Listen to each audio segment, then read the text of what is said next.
Great humility and appreciation, and with a great sense that they belong to my ancestors, especially the women in my family.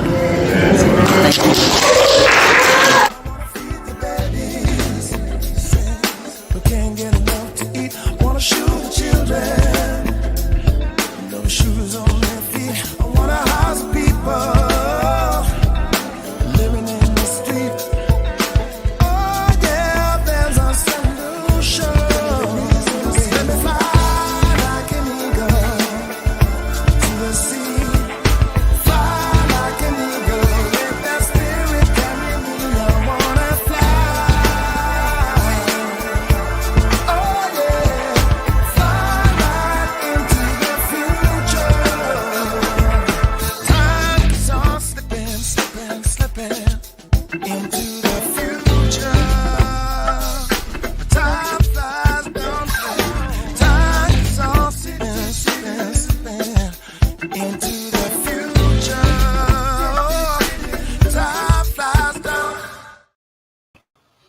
First name's Doni, last name's Glover, in it to win it for the long haul, baby.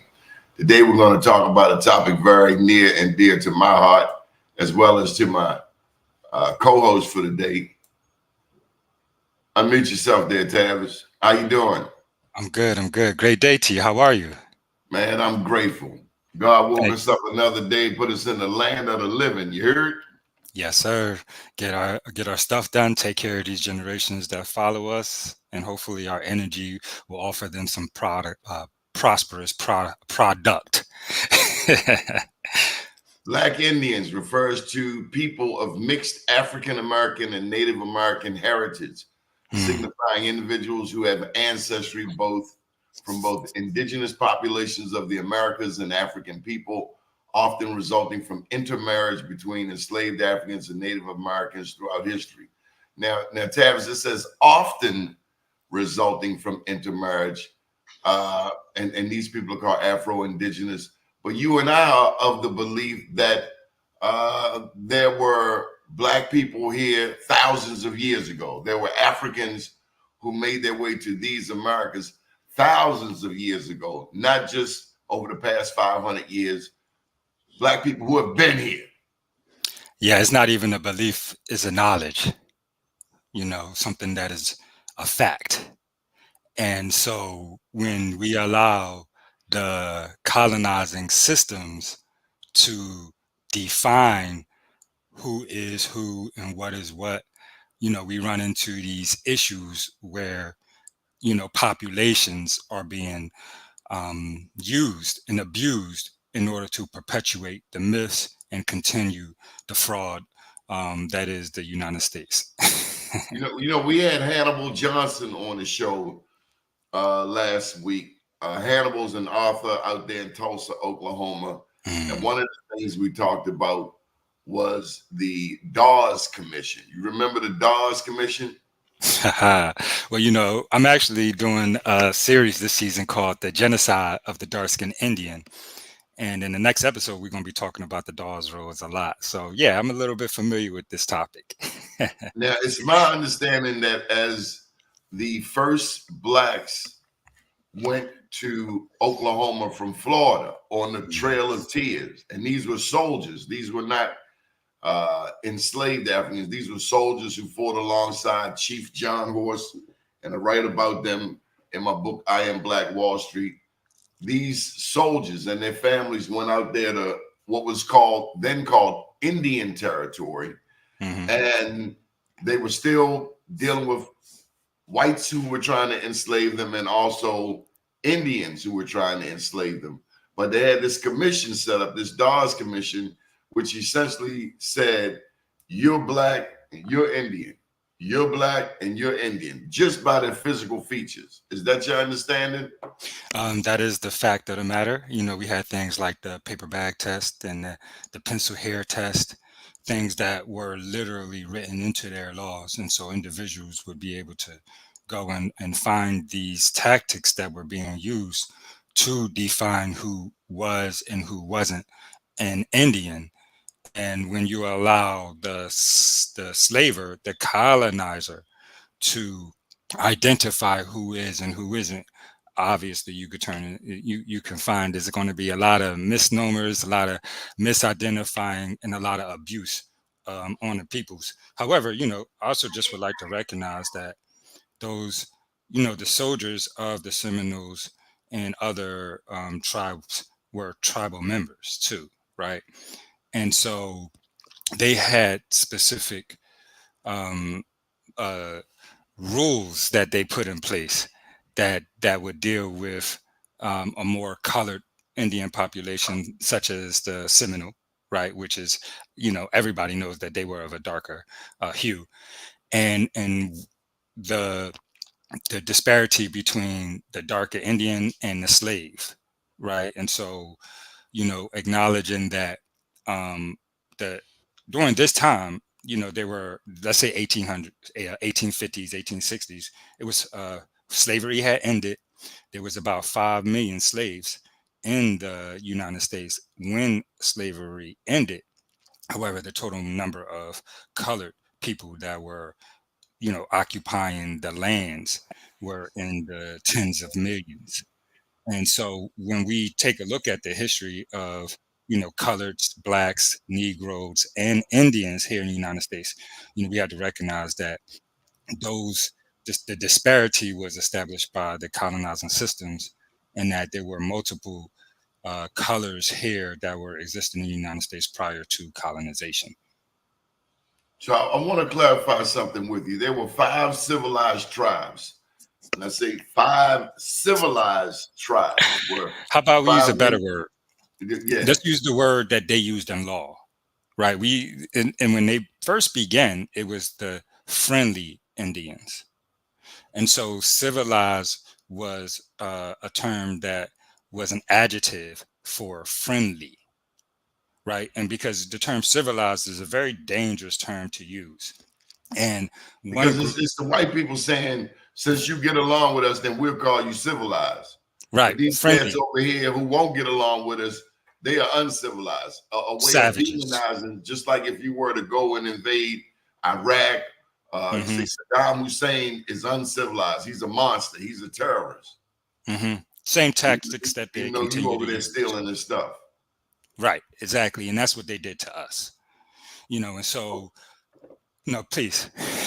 Okay, so the 5 friendly tribes were 5 major Native American nations in the Southeast that the United States government referred to by that name in the early federal period: Cherokee, the Chickasaw, the Choctaw, the Creek, and the Seminole. And let me just add that my understanding of the Seminole is that wasn't actually a tribe. It was a collection of peoples who were haul-assing up out of Florida.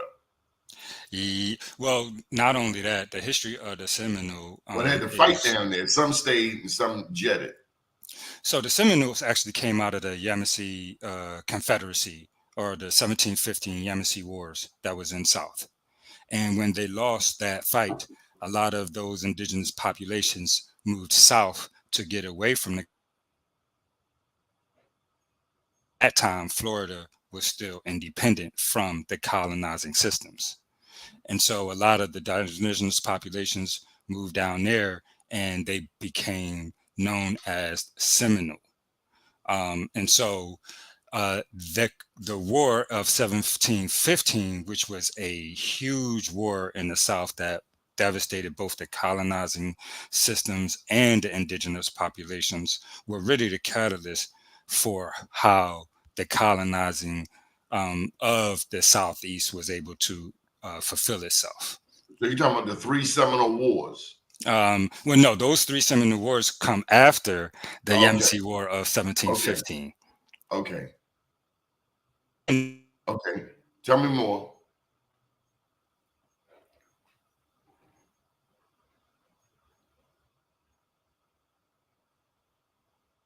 You still with us, Tav? removal treaties conducted by the United States. The Trail of Tears is the most famous. However, they moved indigenous populations from the East Coast all the way up to the Lenape, all the way down to my tribe.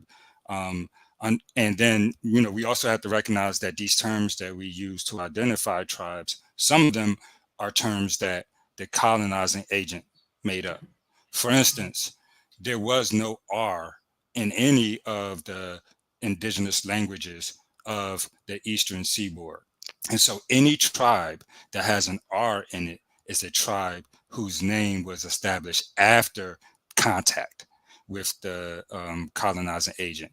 So Cherokee, Creek specifically aren't necessarily the original names of those indigenous populations, but names that was, basically given to them, and they held on to that.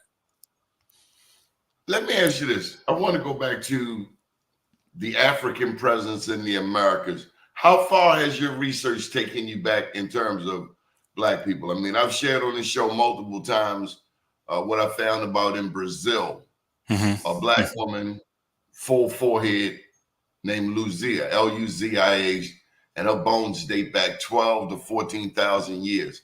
And what I've learned is that this year, scientists who took her original DNA and reconstructed her face have now narrowed her face. So it's still a brown-skinned Black woman, but now the nose is getting keener, the forehead is not as round. What is it about these scientists who attempt to, what's the term? Revise history? Well, These revisions. That's only on the surface. And we have to respect and acknowledge that on the surface, the information is really controlled, and a picture is created to allow those that are in power to stay in power. And it really will change the trajectory of the United States as a whole, when the specifically the Black Indian, so-called, recognizes that we have rights that supersede United States rights, and when we step into that, we can actually do what we've been talking about since Marcus Garvey's time, which is establish independent nations and independent governments that would benefit us. And they can't stop it from happening. Why it's not happening yet is because we aren't acknowledging our identity and then utilizing the rights that have been established to start to develop these things. And basically, that's what I've dedicated my my energy to as my whole adult life. And hopefully, next generations will be able to catch on, learn how to establish government, and then really do that. It's like, okay, we talk about it, but how can we actually accomplish that? The reason why the Negro Indian, the Black Indian, most of the indigenous populations and tribes of the eastern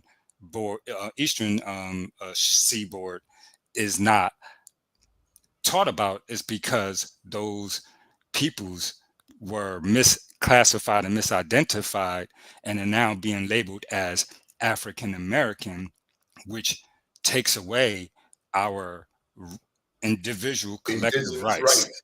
And so now we have to use their systems to advocate for ourselves, and that helps them to stay in power. Because as long as we using their systems to try to accomplish our goals, we're not paying attention to redeveloping and reestablishing our systems. Tavis, how many times have I told you about people who say You know, they see my video on Black Indians. They say, Donnie, why you want to be anything but black? Why you acknowledging indigenous roots? I'll tell you why. Because one, Skip Gates, the scholar at Harvard, said that he felt that only 2 to 3% of black people had indigenous roots. And then my thought was, did you interview all of these black people? Because I've met a lot of black people who have acknowledged their grandmother, their great grandmother. Somebody told them that somebody back there in previous generations had Indian blood. My dad told me that my great grandmother was a Blackfoot Indian. So interesting enough, again, it's the surface where they lie to us. But if you do the research or if you decipher their books, you'll see that they tell you the truth in the books. For instance, in that particular, actually, his first television show, the very first show, was on my auntie. He did the genealogy trace, and it was on the Brown family. I'm a Brown, and he specifically went directly to the only African in our lineage, and now we're that's that. However, he also will state that between 200 and 400,000 Africans came directly to the United States during the entire history of the slave trade. So the question is, if only 2 to 400,000 Africans came directly to the United States during the entire slave trade, and Where these other black people at the come end, from? 5 million slaves, but only 200 to 400,000 are African. Where the rest of these slaves come from? So in They were some already ways, here. he was speaking truth. Only about 5% of the black population in the United States are African at that time. But also we have to remember this too. They weren't shipping women over here. So any African that came here that procreated with a Native American woman. And so are they African or are they Native American? Now, what I would like to answer your question is that my history, the history that my mother and I have been researching on, takes human existence here in the Americas to about 51,000 years ago.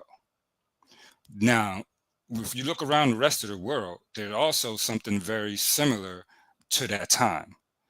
That's the time that humanity began to migrate out of Central Africa across the globe. What the problem is that they only teach us about the migrations northeast, north into Europe, northeast across Asia, and all of that.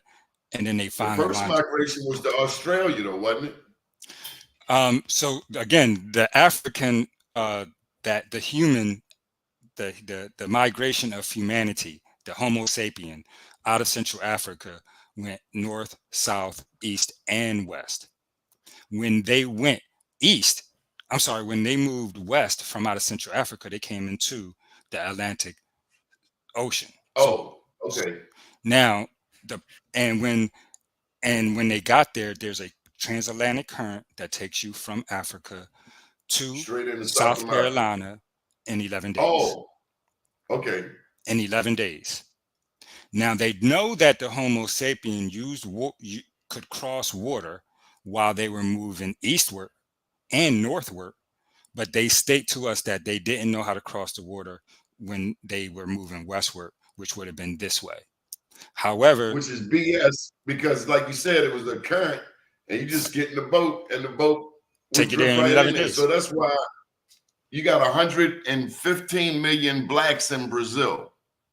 Because yes, and actually 10 million Africans were shipped to Brazil. So out of the 12 million Africans that were enslaved, the majority of them went to Brazil, notwithstanding the realities that there were 3 specific points in Americas that date back to 51,000 years ago. One is in Brazil, one is in Chile, and one is in South Carolina.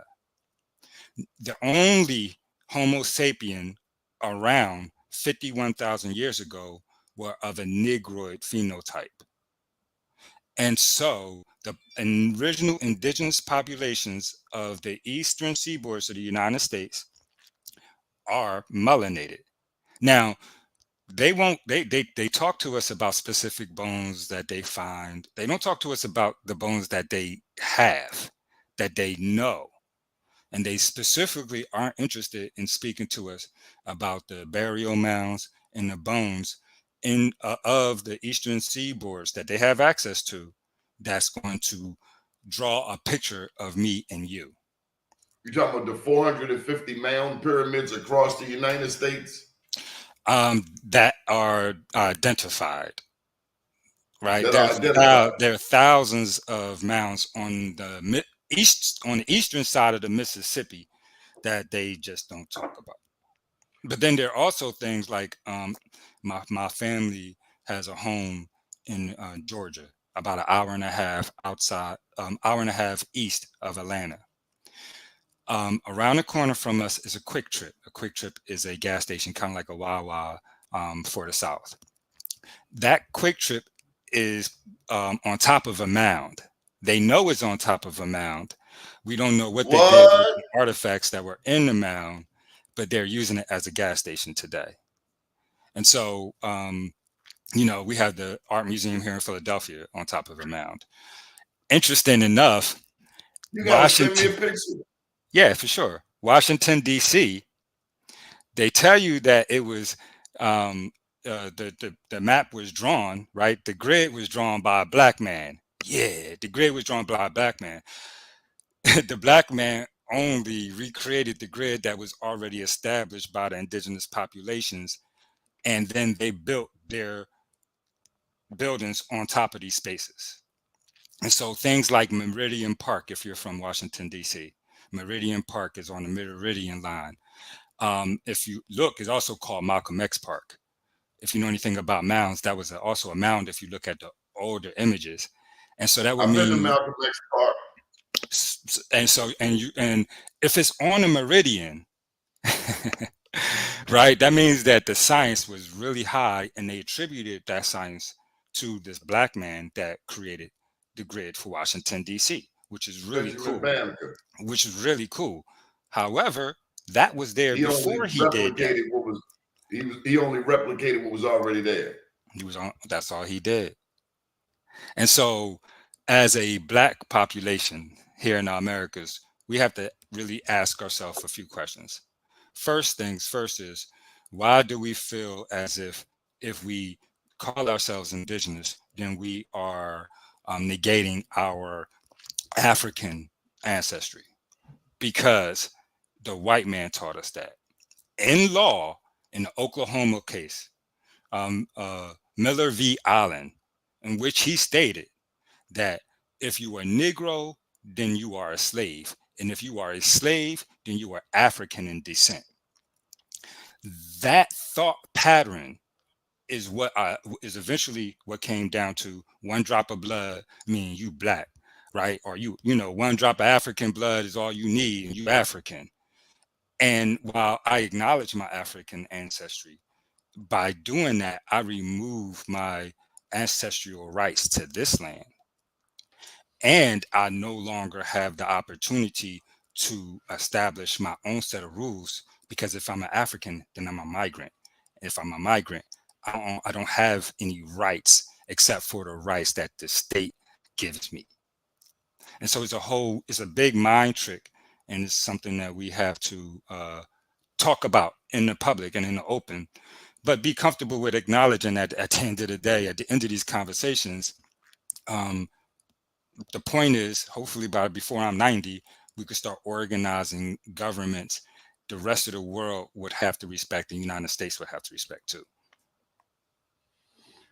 Do you know anything about the Moors?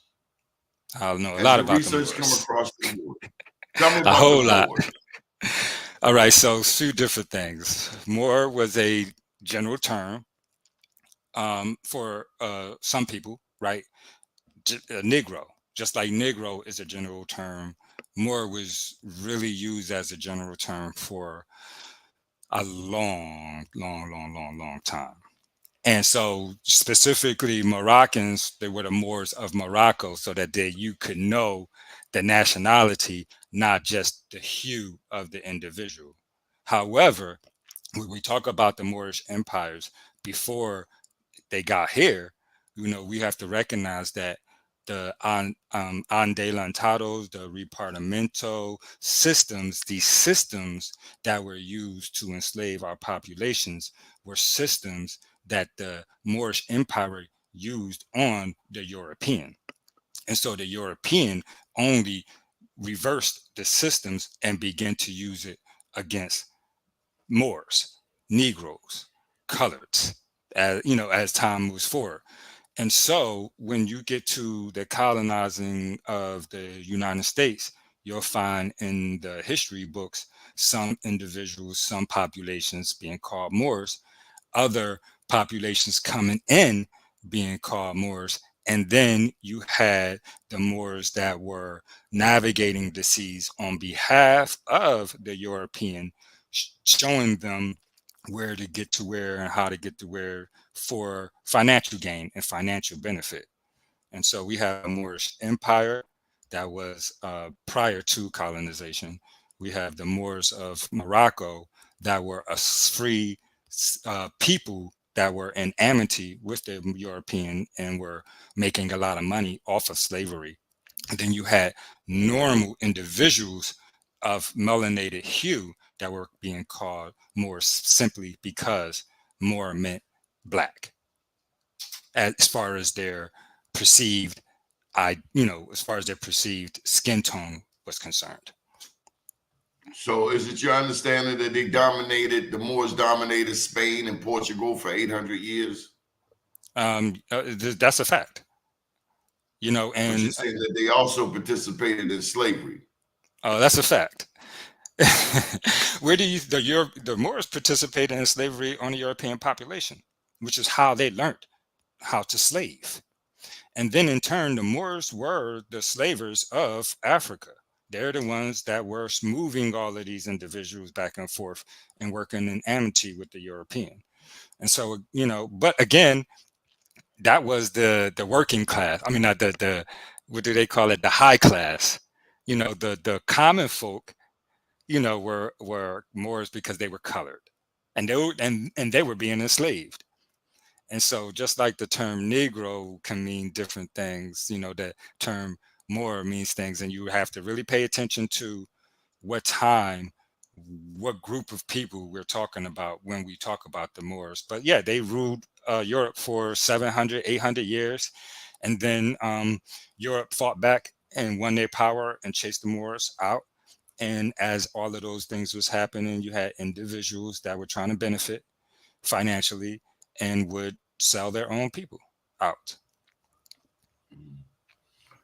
So when the Moors fled Spain and the Iberian Peninsula, and this is around the time of Ferdinand and Isabella, this is around the time of Columbus getting money from the Spanish and the Portuguese to come across these waters. This is also the time, I think, Pedro Nino Alonso, he was Columbus's tour guide. I've learned, and I write about it in this book again, about Juan Garrido. Juan Garrido was, to my knowledge, to my research, the first Black that came to these Americas. He was a soldier. He was not a slave.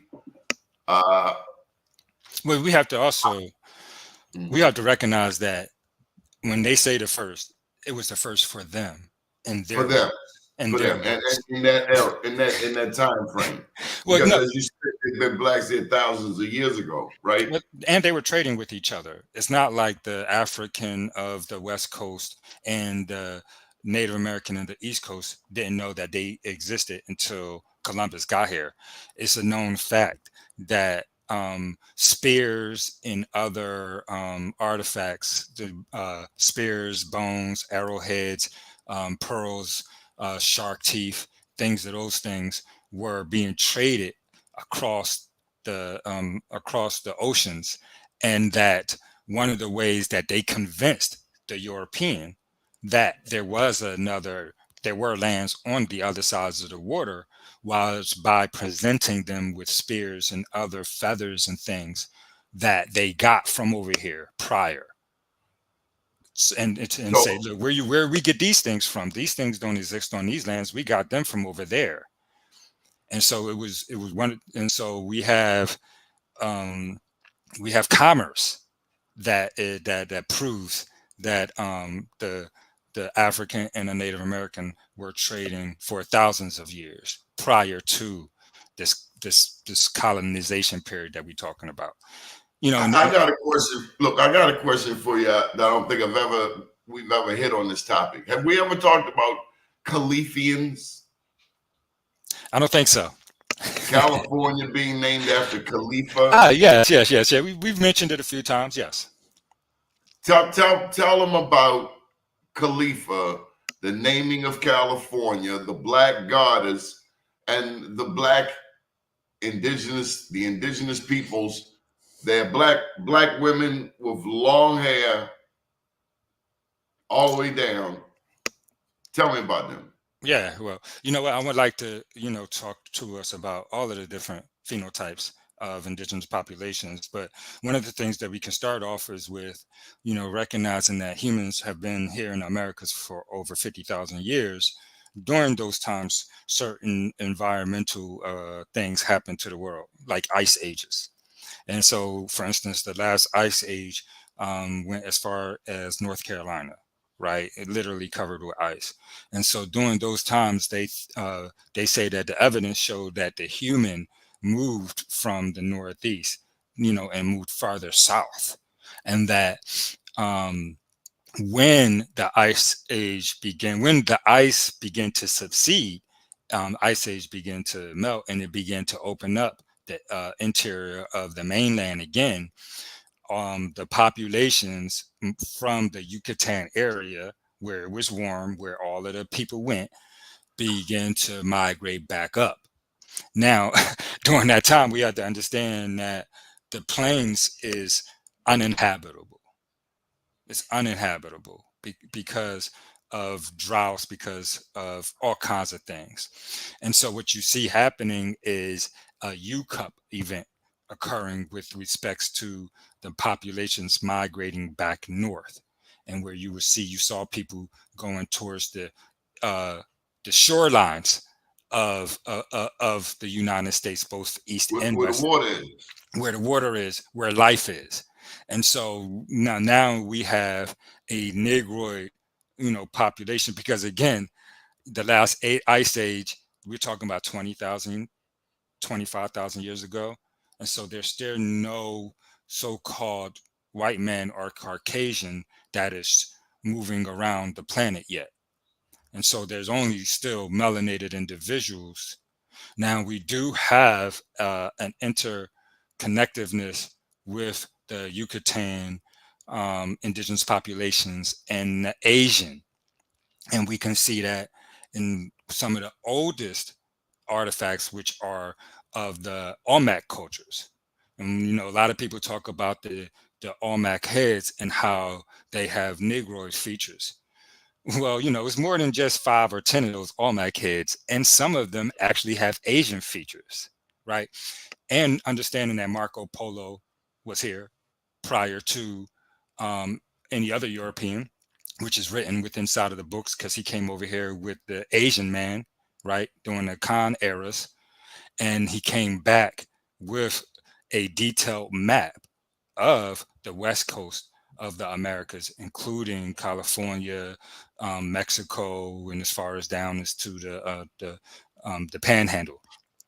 And so the history of the indigenous populations here in Americas, and specifically the Negroid indigenous populations here in Americas, is really just overwritten. And it's so that we don't know that these things happen, so that we don't identify ourselves with this population, and then recognize that on this continent here in Americas, we are the only people in the world that they know were pyramidal mound builders. All of the mounds in the world, nobody knows who made them. All of the pyramids in the world, those people are gone. We were still building pyramids in the 1700s, 300 years ago. So we just now lost that science. Imagine when we acknowledge and recognize that the only pyramidal mound builders left on this world is us. It changes the framing of not just who we were, but what we could possibly be capable of accomplishing moving forward. No other people in the world can say, my ancestors built those pyramids right there, but we can. And we won't even acknowledge that reality because we don't pay attention to the history here in Americas, because our slavers, our colonizers told us we was African. And so we pay that history attention, which is not a problem. As I was researching this book, and I'm going to keep on referencing this book, I talk about Kincaid's Cave in the Grand Canyon. Mm-hmm. You ever heard of Kincaid's Cave? I have not. Oh, you mean where they are finding all of the Egyptian artifacts? Mm-hmm. Because out there in Las Vegas, they got the Luxor Hotel. And one has to ask the question, why do they have an Egyptian-themed hotel in the middle of the Arizona desert, the Grand Canyon? Why? The Smithsonian found out about Kincaid's Cave, and they covered it up. They don't want you to know about it. Yeah, they won't let anybody go down there. But I got even better one. Forget what they won't have give us access to. Let's talk about things that we do have access to. Why is the pyramidal mound complex in Africa the exact replica of the pyramids of Giza, down to the inches and centimeters of the placements of the pyramids, the inner roads, and the artifacts? The pyramids in Mexico? Yeah, the La Venta complex specifically, if I'm not mistaken. They have the. They're aligned 8 degrees northeast, just like the pyramids in Giza. They have 3 distinct pyramids that are the same exact width around, an area around.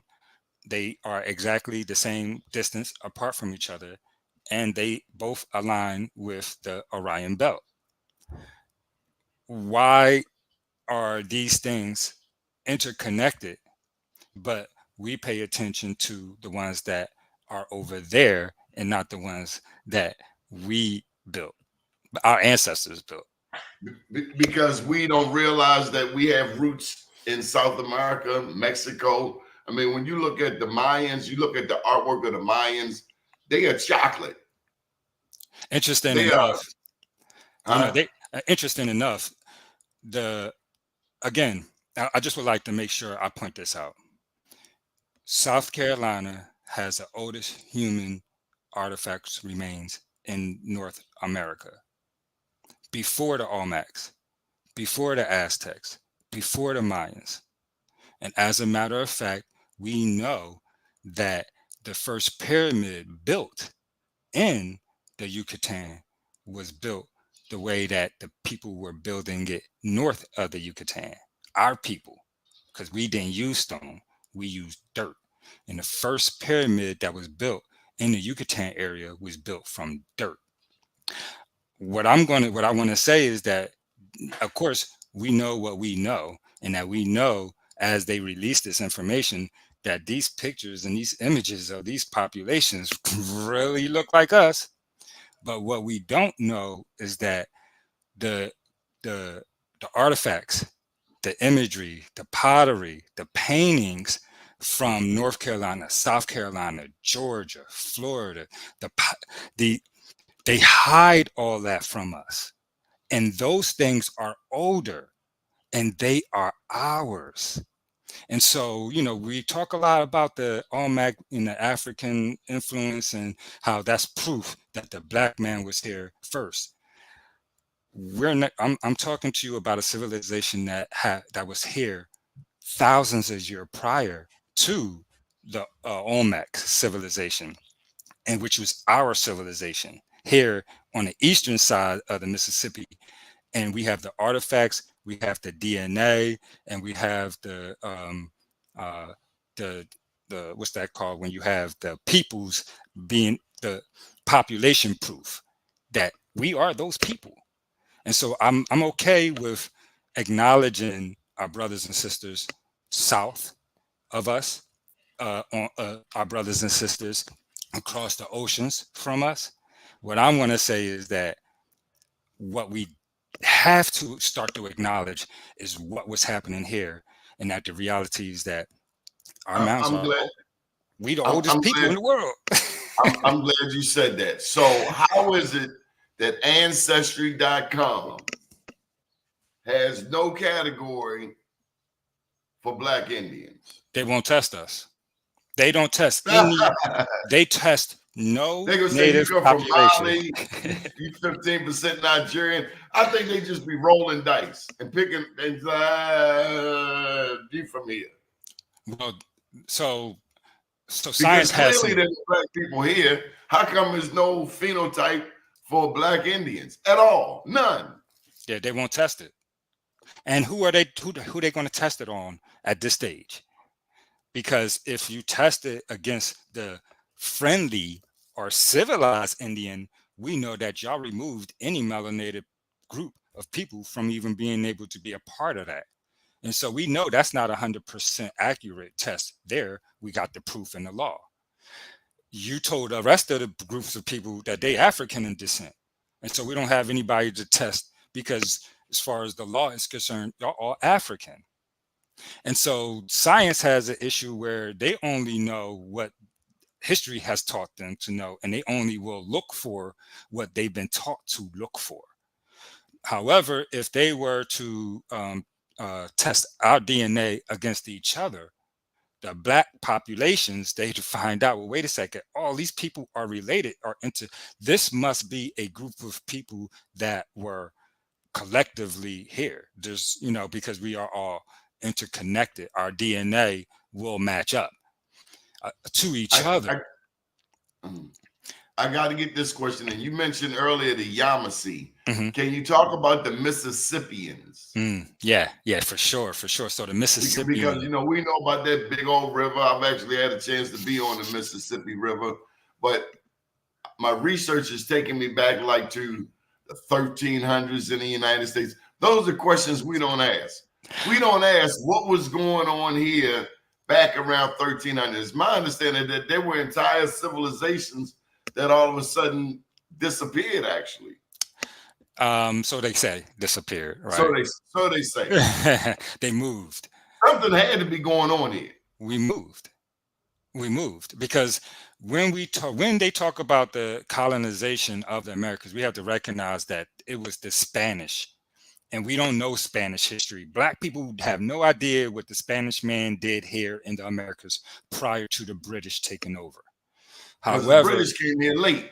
The British Spanish came here. And the Portuguese were already in South America and coming north. The Spanish owned Florida until 1831. Yeah, the Spanish Florida was the whole eastern seaboard from Massachusetts down to the Panhandle area when the Spanish was here. And so Florida wasn't just Florida wasn't just, that pencil sticking out at the bottom. Florida was everything.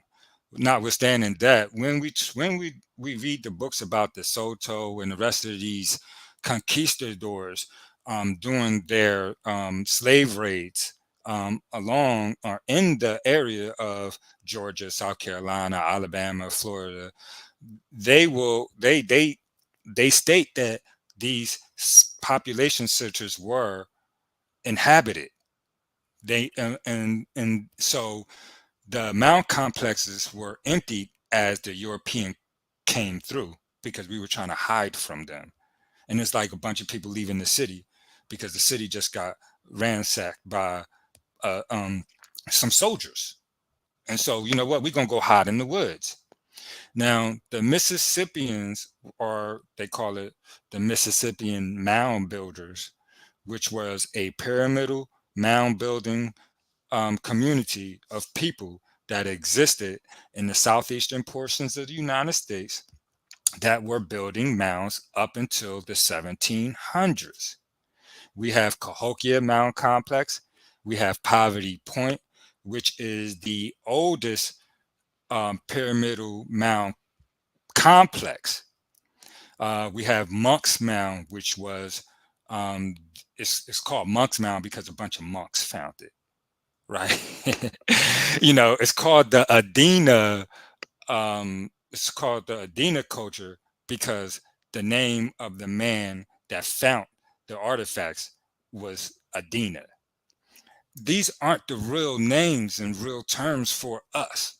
These are the terms that the colonizer gave to us in order to categorize us, control the information, and make it seem as if it's removed from who we are.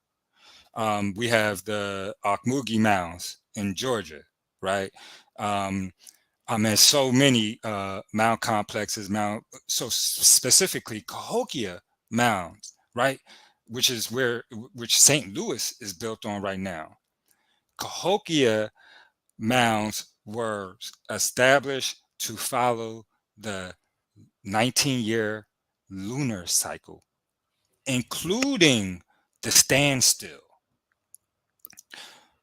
When I search when the full moon is going to be in June of 2025 so that I can schedule our calendar for our events, I know that I have to give it a day or two because the system that we use isn't completely accurate. However, this mound complex has over 50 mounds built that track the lunar cycle to the point every cycle. Their science is still was higher than our science today. This is the complexity. This is the knowledge skill base, and this is, and again, one more thing. This is the architectural strength of our building because they built their cities on top of our stuff, and it's still there.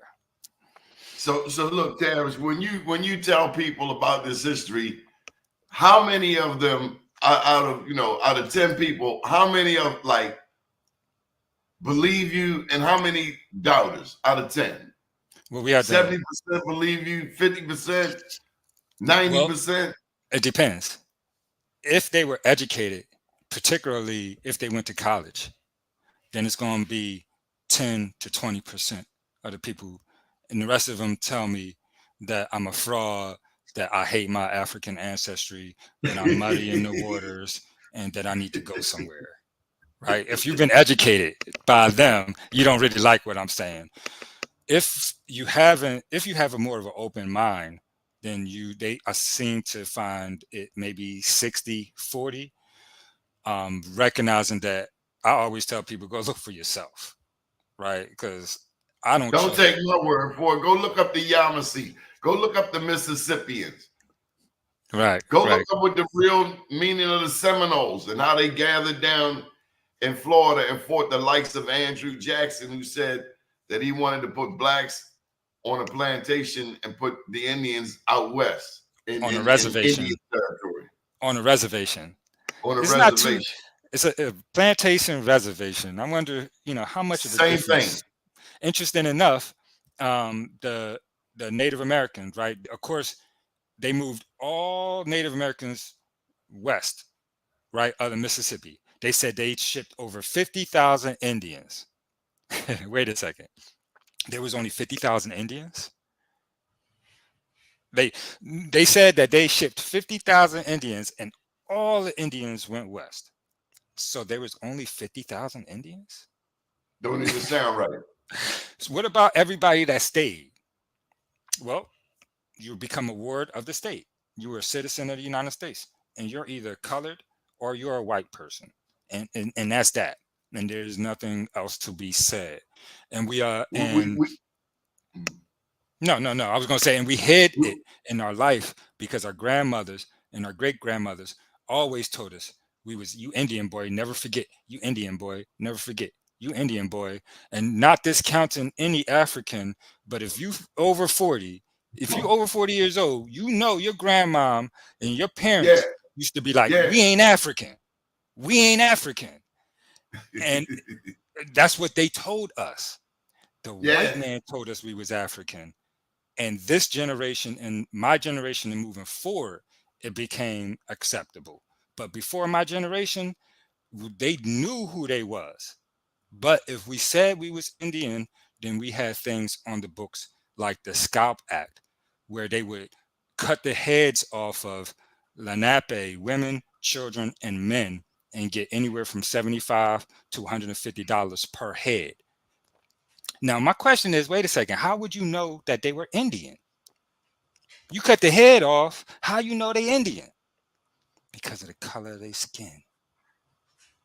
Because you cut the head off a white man and you bring it to me, how I know that, how I know, right? How I know this man an Indian, right? There's only one way, if you cut the head off of somebody, there's only one way to tell who that person is.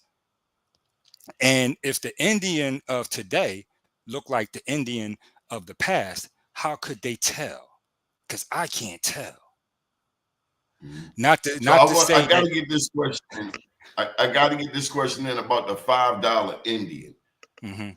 Is this a white guy that paid to get his name on the list of civilized tribes? Yes. And it's a fact. It's a real thing. And those $5 Indians. and those descendants are allowed to be classified as Indian today. Not discounting that they probably married somebody of some kind of Indian ancestry somewhere along the line, maybe, right? But Yeah. not discounting that if your name on that list, whether you purchased it, me and my mom was doing a little bit of research because again, we're doing the genocide of the Indian, and a part of our research is looking, okay, when they established these civilized tribes, the United States is the one that established the role initially. The tribe didn't have control over the role, the United States did. And when the United States established the roles, I want everybody to go look for themselves.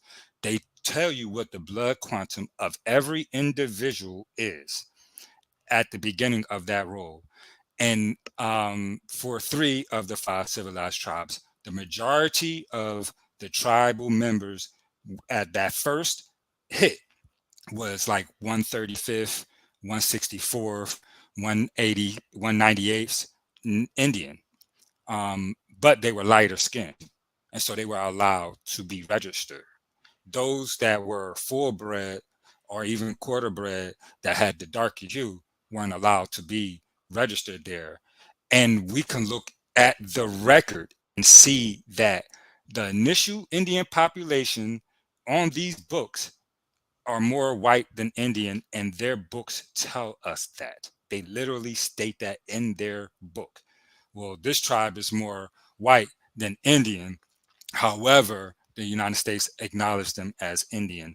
Those are the civilized tribes of today, and it just is what it is. And they get the money. They They're get all the more money. apt to get the money. No, there is no, yes, they're more adept to getting the money. Scam. What is the United States? Right? It's set up on a debt system. What's a debt system? It's imaginary, right? It's imaginary. So we can print as much money as we want, but we still have homelessness and hunger here in the Americas, in the United States. The country that can print any amount of money that we can, and we still have homelessness.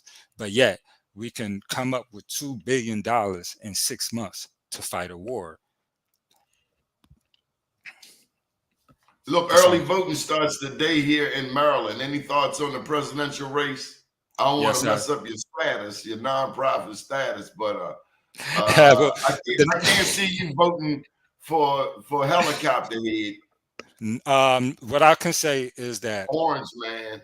for every colored person in the United States, if you hear me, I want to say this: the Ku Klux Klan, the Grand Wizard of the Ku Klux Klan, said that man is his president. If you are okay with allowing the Ku Klux Klan to pick our next president, then I want you to go over there and become a member. And I bet you won't become a member either. That's it. There is nothing else to be said. The Ku Klux Klan said that's who they want to be president.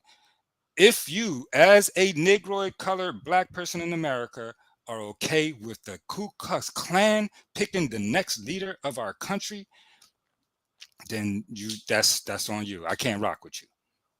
Good deal. Tavis, how can people get in touch with you? Why don't you take a moment and tell them about your program, how they can get in touch with you, how they can book you for speaking engagements, because you do speaking engagements, they pay you a lot of money. Tell them who you are. Yes, sir. Yes, sir. I am Tavis Sanders, also known as Red Tail Hawk. I'm the co-founder, along with my mother, of Indigenous Education. You can find us at indedu.org. You can also find our most recent series called The Genocide of the Dark-Skinned Indian. If you're in Philadelphia, you can catch us at Tuesday at 6:30 a.m. Check our website for time and station. If you're in DC, you can also check us out. Check our website for time and station. And if you're not in those two markets, you can find us on YouTube, search Indigenous Education, and you'll be able to see all 9 episodes that we have available to you right now. We also do speak engagements. We do land acknowledgements with various indigenous tribes. And so if you're in DC, we're going to connect with an indigenous tribe in DC and make sure that they come. If you're in Philly, the same. And I just would like to say thank you. We definitely need your support as a nonprofit. Of course, the colonizing agent is not going to be funding these kinds of things. However, we are education-based. We have educators in our community for over 35 years that work with our nonprofit. Personally, my family has been teachers for over 4 generations on both sides. And so I'm definitely fully invested in sharing factual based information from a perspective that offers progress and our ability to unite as one collective group to move forward. So Tavis Sanders, indedu.org. Please check out our television show, Genocide of the Dark-Skinned Indian, and our books, Revealing America's Dark-Skinned Past, Volume 1 and Volume 2, which shares the history of the inhabitants of North America from 50,001 years ago until today. Thank you very much, Donna. I really do appreciate you for allowing me to share. And speaking in engagements, I do need help. They don't fund this, and so we need you to help us. We are a nonprofit, so your donations are tax deductible. We're doing our best to share this information accurately. Thank you for always coming on, Tavis, and big ups to your moms, man. Thank you. Next time. Huh? No, I just was going to say, I'll make sure she come on next time with you. Yes, sir. This lady is a big fan of yours, Annette Marie. You know her? I do.